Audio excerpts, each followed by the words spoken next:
Here is a red ink by Monteverde Mercury Noir. Let's jump straight to the end with my opinion on this ink. The paper I'm using here is a Maruman Mnemosyne Notebook. What you're seeing right now is the best it gets, and this is not a red that I prefer. Kind of some pink tones, kind of some magenta tones, not the red for me at all. In the lighter tones, it does show off some of the pink, and in the darker, those magentas. It performs well on a bunch of different papers from a bunch of different pens. So if this is the kind of red that you really want, go for it. It's just not the right red for me.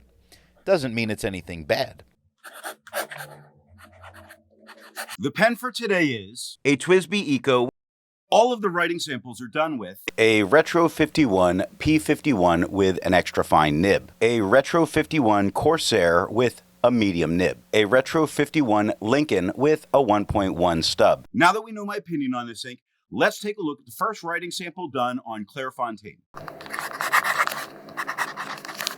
Looking at the extra fine nib, we get all of the tones that it really has to offer here. So while we get no feathering and we get no spread, we get the shading without a doubt. We get its darkest, slightly magenta leaning, and lightest, kind of pink leaning tones.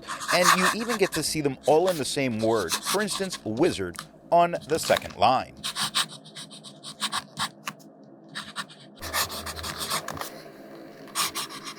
Looking at the medium nib, it is generally darker than it was with the extra fine. I say generally because it's going to show all of the same tones. So it's being very consistent here, though the majority of what we get is darker. Now we get no feather and we get no spread.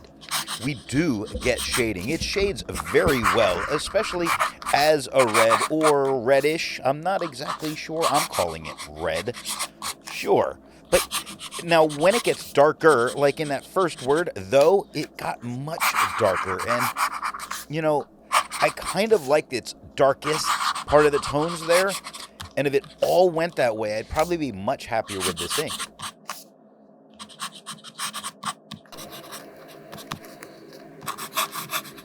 Looking at the stub nib, it is the same tone as the medium, with no feathering, with no spread. Yes, it does shade. It shades very well, not just for a red, but for any ink. If you want a red that shades very well, this is certainly an ink to take a look at. You don't get very many words without shading. That it's doing really, really well, and I can't complain about it. Looking at the back of the page, we get no bleeding and no ghosting. Like most inks, this one comes in a bottle. This is how the Pilot Custom 823 fits. And here is the Pelican M1000. Here is the ink level when you can no longer fill a Lamy Safari. There is approximately 4 milliliters of ink left.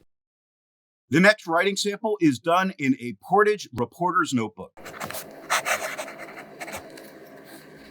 Looking at the extra fine nib, it is just a little bit lighter than it was on the Clairfontaine. Shows quite a bit more of that pink tone that this ink does have to offer. We don't get any feathering or spread. We do see that it can shade really well. Like where I messed up writing they on the second line, it gets quite a bit darker. No on the first line goes dark to light. Same with don't going dark to light. It does it very well, but a majority of it comes out as just that lighter pink leaning tone, such as sometimes and passage on the right side.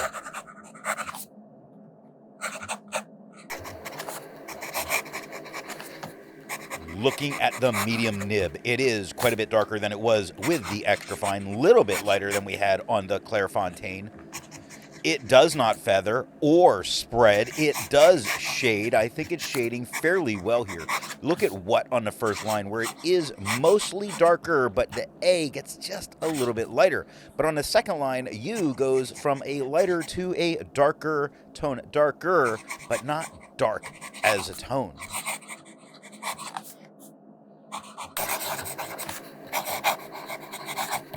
Looking at the stub nib, it is darker than it was with the medium, just a tad bit lighter than it was on the Clairefontaine. We get no feathering, we get no spread, we do get shading very well, not as well as it did on the Clairefontaine, but way better than it did on the medium here, really showing that the stub on this paper, nice in what it's putting down. If the tone's right for you, I can see this being a great choice.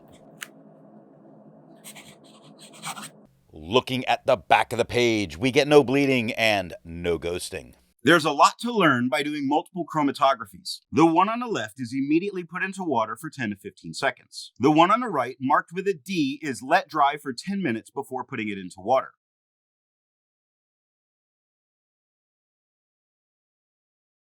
The next writing sample is done on a national brand Steno notebook. Looking at the extra fine nib, it is really bringing out those pinks and magentas, but not the red. It's not red, it's pink and it's magenta. There's no feather, there's no spread. It's a little bit darker in tone in general, but again, what I'm seeing is pinks and magentas. It shades. It does a very nice job shading. I think the shading, because there's no midtones really going on here, the shading seems to come through a little bit nicer on this paper.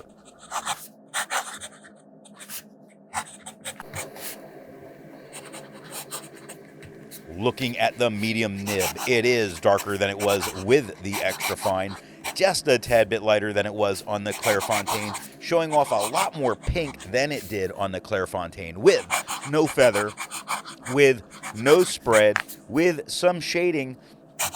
And when I look at it close, it seems to shade almost as well as it did on the Clairefontaine, but it's the tone of the paper that makes it not really stand out as well.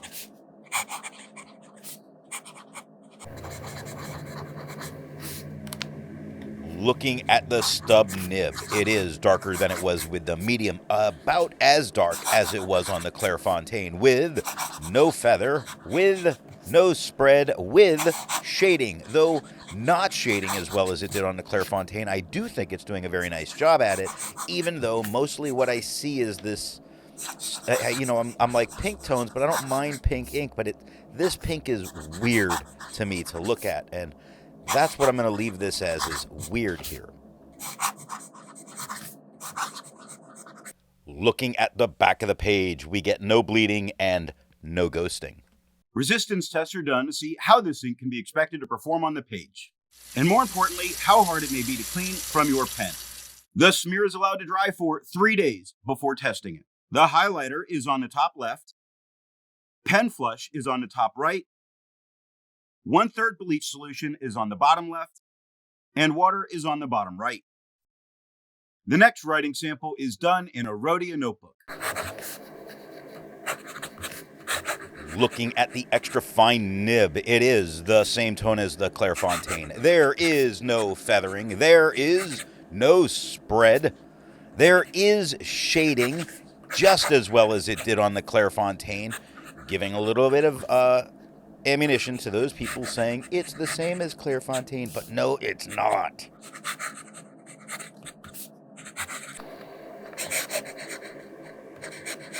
Looking at the medium nib, it is darker than it was with the extra fine. It is a little bit lighter than it was on the Clairefontaine.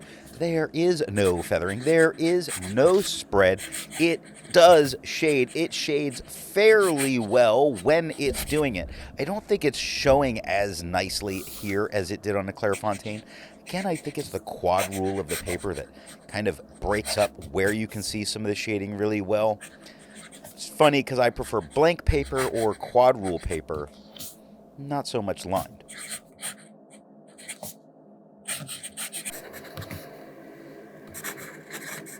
Looking at the stub nib, it is darker than it was with the medium.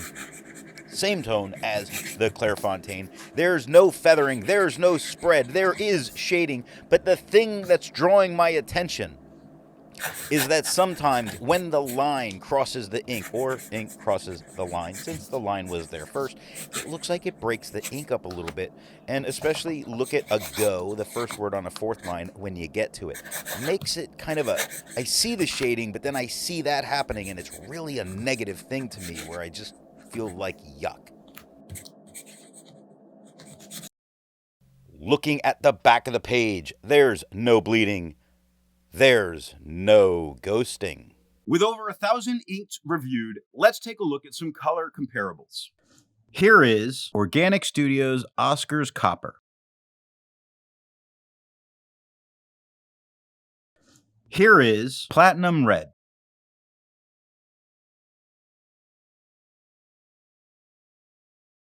Here is Robert Oster Direct Sun.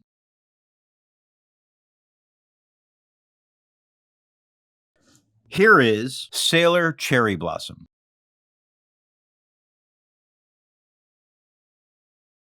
The next writing sample is done in a composition lab notebook.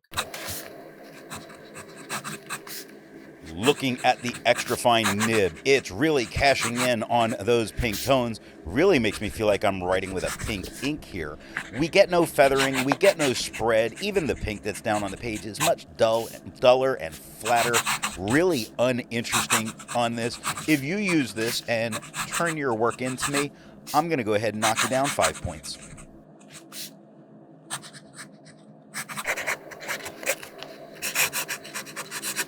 Looking at the medium nib, it is kind of the same tone as the extra fine, kind of some of the tones of the Clairfontaine. For the most part, what we get is the same tone as it is in the extra fine, being that lighter, a very pink leaning tone, but when it starts to show some more color, so yes, it does shade some. I think it's looking fairly decent in its shading.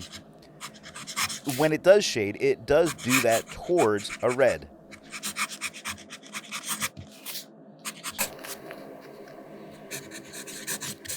Looking at the stub nib, it is darker than it was with the medium, lighter than it was on the Clairfontaine. We get a lot more of the darker tones. We get no feather, we get no spread. We get shading. The shading, when it's doing it, is absolutely beautiful. Look at nose bags. The sounds like it should be a insult. Your nose bag? Maybe something from the Northeast. I don't know.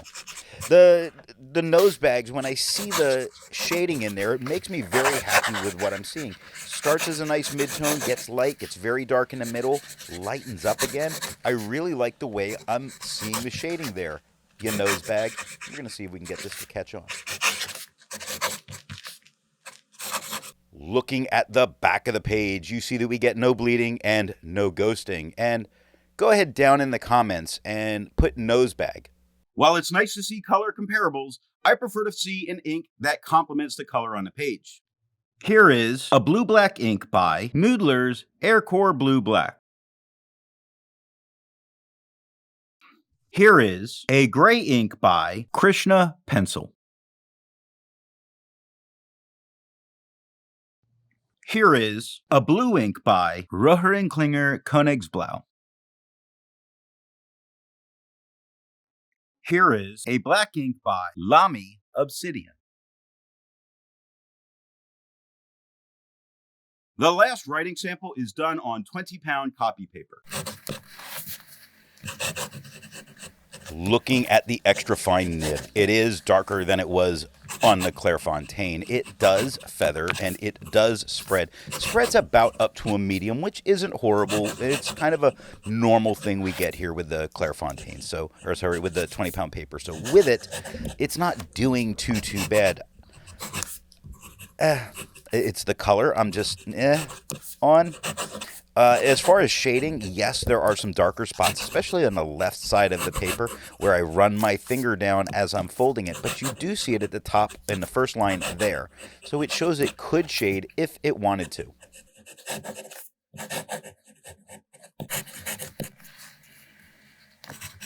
Looking at the medium nib, it is darker than it was with the extra fine. It is, on the majority, the same tone as it was on the Clairfontaine. It does feather, it does spread. Now, the feathering's not out of control. I think the feathering's very under control. In fact, you really only see it if you focus on a word and stare at a letter. Then you start to notice that all of them are a little woolly on the outside, but that's the nature of writing on a sponge. I mean 20-pound paper. Does it shade? Not really. So this is the color you're going to get, and if you don't like it, tough, you nosebag.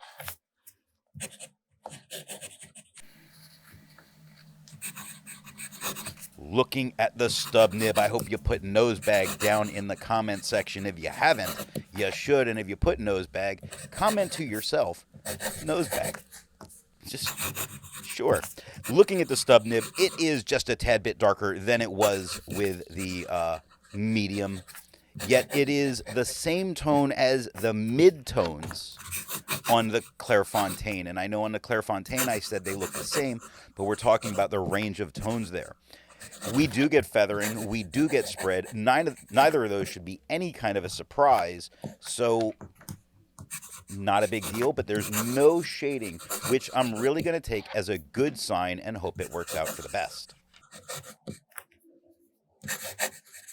Looking at the back of the page, you can see that there's no bleeding and no ghosting, and somebody wrote nosebag in gray ink on the bottom of this paper. So what nib and pen do I recommend using for this ink? The paper I'm using here is yellow Rhodia paper. It looked its best in the writing sample in the stub, which is medium flow. I think a slightly wetter stub would have done a little bit better to this to help darken it up some, but maybe a much wetter pen in general is what this would really need to get it to be a color that would make me most happy. Now, that doesn't mean that anything the ink is doing is any kind of a real problem. The color is what it is, and if this red is a red that you like, all of the pens that were used in all of the writing samples and the pen of the day, they're all medium flow pen, though the pen of the day is medium to drier. So you can always just go with any medium pen and know what you're going to get. If you like this ink, put nosebag in the comments. I hope you got something out of this video, and thanks for watching.